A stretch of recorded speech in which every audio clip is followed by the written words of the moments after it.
There are so many of you as old friends that are here tonight, and one of the most important things are new friends. The strength of any political movement is our ability to expand our community and to include those who have not been part of us.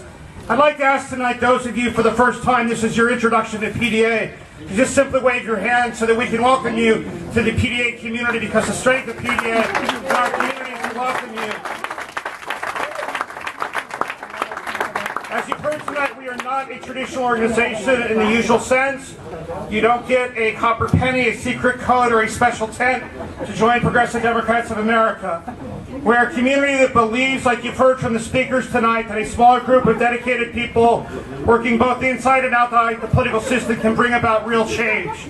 Whether it be at the grassroots, whether it be at city council meetings, or whether it be risking arrest, or if it means getting our president's attention, as Medea Benjamin did, we believe that working both inside and outside the Democratic Party as an insurgency, as Tom Hartman said, for those of you who may be squirming a little bit, yes, we do love the Democrats, but we can do a whole lot better. We need to elect a progressive Democratic majority.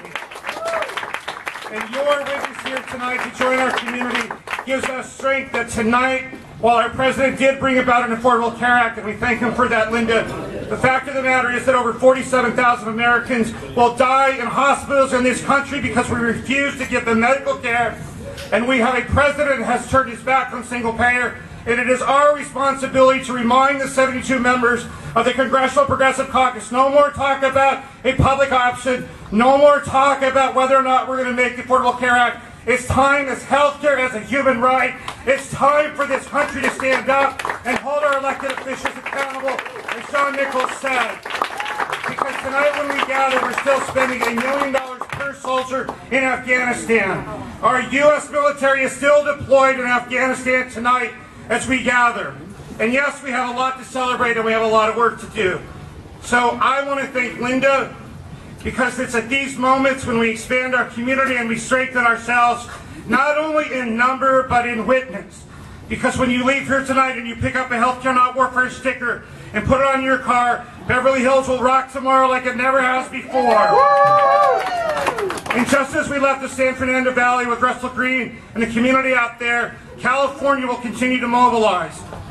Many of you may not realize that just this month alone, over 210 activists, as Mimi said, took to their congressional offices, not to demonstrate, not to say that we didn't want political change, but to say we demand political change. We're not coming as lobbyists. We can't compete with the lobbyists. We're here to educate Congress, and we're not going to leave. And 210 of you went to your congressional offices, and I ask those of you to join us next month so that 350 of us can go to those congressional offices. And those that have the power within you that are here tonight, that can not only write a check, but to put a couple zeros behind that check. Help us grow this movement. Help us put 450 activists at every congressional office and another 100 activists at every U.S. Senate office to say, not only is it time to end this war, not only is it time to bring about health care as a human right, but it's time for our community to stop turning its back on those that so desperately need us. To stop talking not just about the middle class, but as Tom Hartman and Jim Hightower and others have said, it's time to talk about the 50 million people in this country that are poor. It's time to talk about the fact that this month, our Congress will cut more money from the food stamp program if we remain silent. It is our responsibility to join Jim McGovern and to take that fight to our congressional offices. So while I have some personal struggles over the course of the next couple of months, I may not be with all of you and out there in those streets, but I will be with you in spirit. And I thank Linda tonight for this opportunity.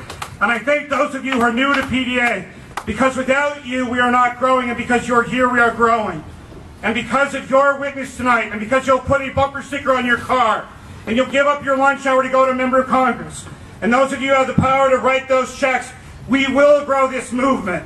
There are little victories. Not only is Michelle Bachmann heading for an indictment, but we have it within our grasp to elect Ed Markey to the U.S. Senate. What would it be like to have Elizabeth Warren and Ed Markey in the U.S. Senate, who's committed himself to take the amendments that Jim McGovern wrote to overturn Citizens United? We don't have to wait 10 years. We have the strength in this room to move this movement.